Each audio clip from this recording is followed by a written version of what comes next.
Hello and a very warm welcome back to our Complete IELTS for Beginners series.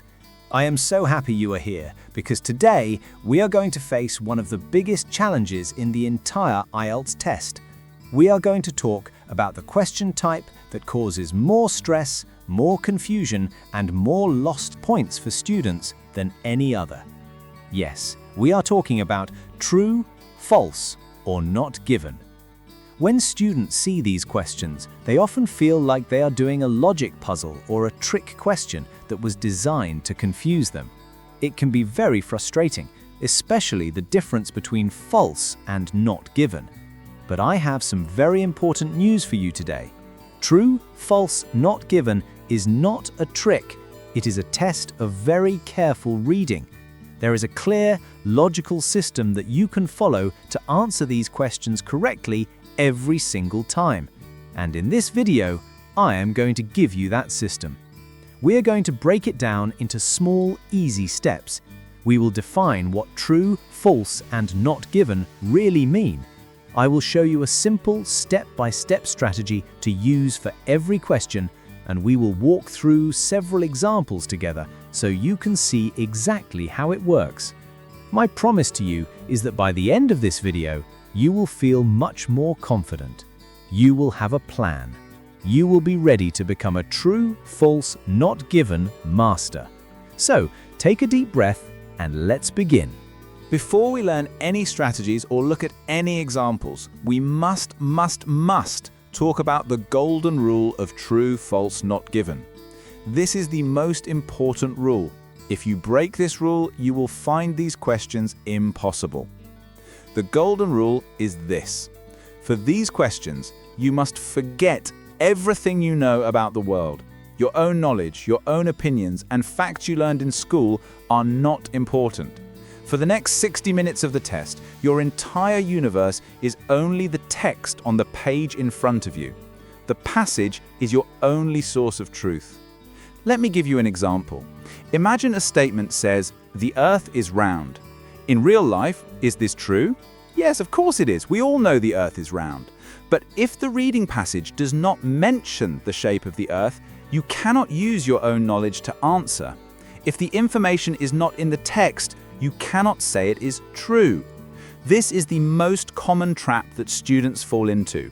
They read a statement that they know is a fact in the real world, and they immediately mark it true without checking if that fact is actually written in the passage. Please remember, the IELTS test is not testing your knowledge of science or history. It is testing your ability to read and understand a specific piece of text. So your first job is to put your own knowledge aside and become a pure detective. Your only evidence is what is written on the page. Nothing else matters. This is the key to unlocking this question type. Okay, let's get our definitions perfectly clear. What does true really mean? A statement is true if the text says the same thing. This is the most straightforward one. If you can find a sentence or a part of the text that directly supports the statement, the answer is true. But here is a very important point. The statement will probably not use the exact same words as the text. This would be too easy. The IELTS test loves to use synonyms, words that have a similar meaning, like essential and crucial, and paraphrasing, saying the same thing using different words and sentence structure. So, you are not looking for the exact same words. You are looking for the exact same meaning.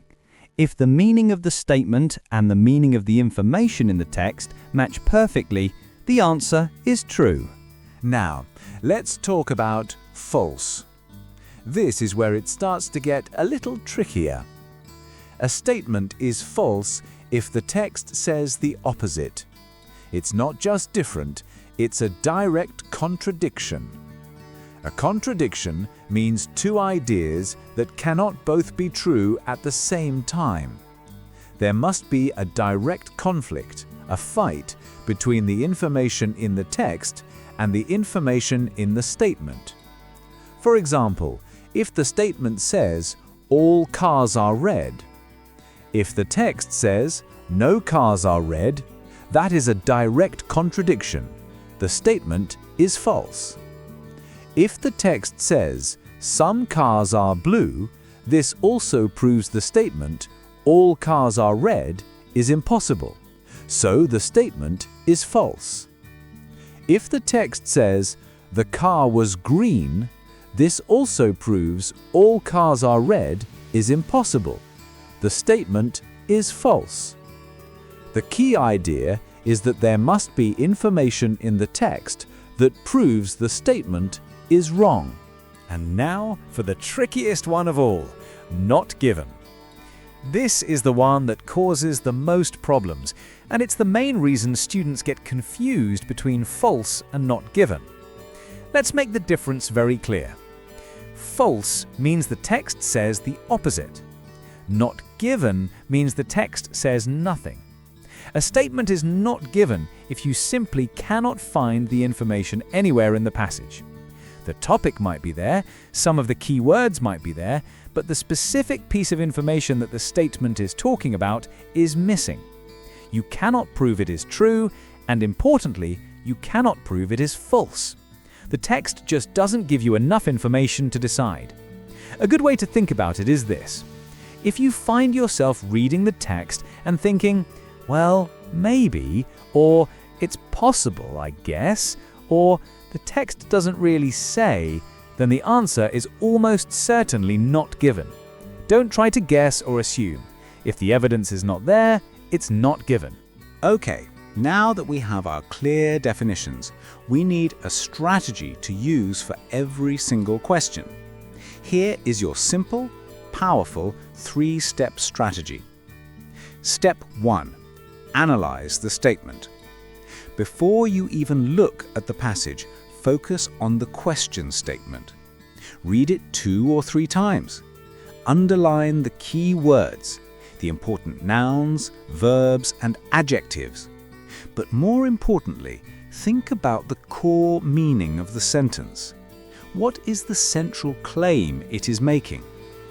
Pay special attention to small but powerful words called qualifiers, like all, some, many, often, always, only, mainly. These words can completely change the meaning of a sentence and are often the key to the answer. Step 2. Locate the information. Now, take your keywords and scan the passage to find the relevant part of the text. Remember that the answers for true, false, not given questions are almost always in order in the passage. This is a huge help. It means after you find the answer to question 1, you can start looking for the answer to question 2 from that point onwards. You don't need to go back to the beginning. Step 3. Compare and decide. This is the most critical step. Once you have found the right part of the text, you need to be a careful detective. Read the sentences from the text and compare the meaning very precisely with the meaning of the statement. If the meanings match, the answer is true. If they contradict or are opposite, the answer is false. And if you find the topic but the specific information from the statement is not there, the answer is not given. Now, let's put this 3-step strategy into practice with a real example. This will make everything much clearer. The honeybee plays a crucial role in modern agriculture by pollinating a vast number of crops, which helps to ensure the production of fruits and vegetables for human consumption. While many honeybee species live in large, complex colonies, a significant number are actually solitary insects that prefer to build individual nests in wood or soil. All honeybees, however, whether they are social or solitary, communicate through a complex system involving both chemical signals, known as pheromones, and a series of movements commonly called dances. This communication is vital for indicating the location of food sources and warning of potential threats. Okay, here is our first statement. Step 1. Analyze the statement. The statement is, honeybees are essential for the successful cultivation of many food crops. My keywords are essential, which means very, very important, and food crops. The core meaning is that we need honeybees to grow our food. Step 2. Locate the information.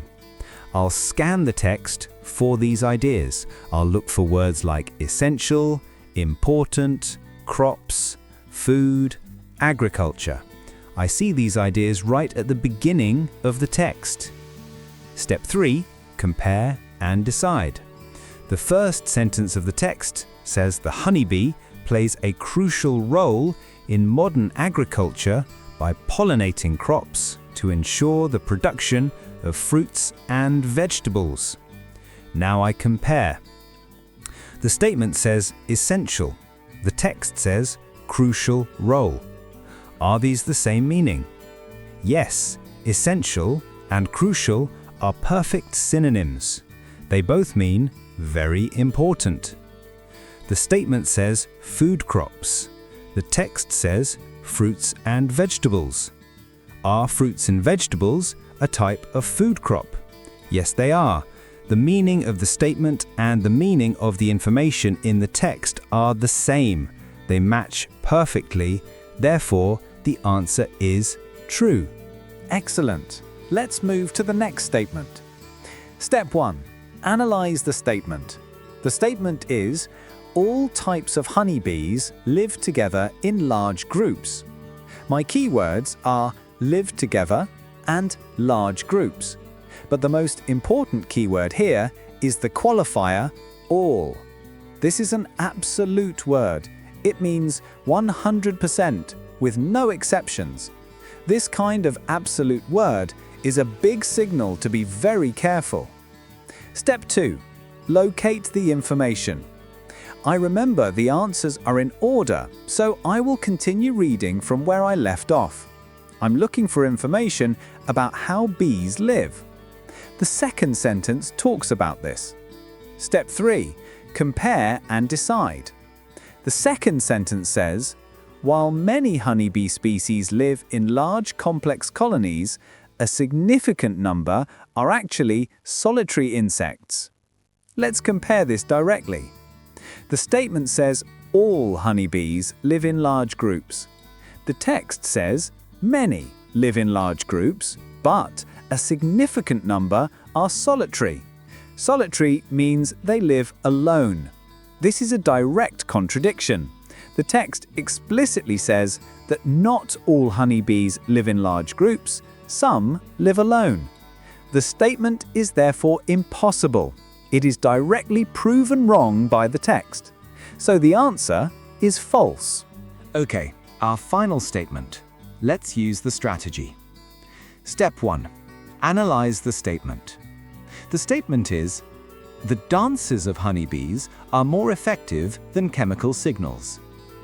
The most important part of this statement is the comparison. It is not just saying they use dances and chemicals, it is saying that one method is better than the other. To be true or false, the text must also make this comparison.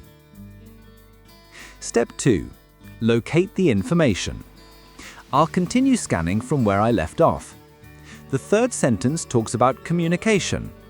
I see the keywords communicate, chemical signals, and dances. I have found the right place. Step 3. Compare and decide. The text says they communicate through a complex system involving both chemical signals and a series of movements, dances. Now I compare very carefully. The text mentions both methods, dances and chemical signals. But does the text say one is more effective or better or more important than the other? No, it just says they use both. It lists them together. It does not compare them.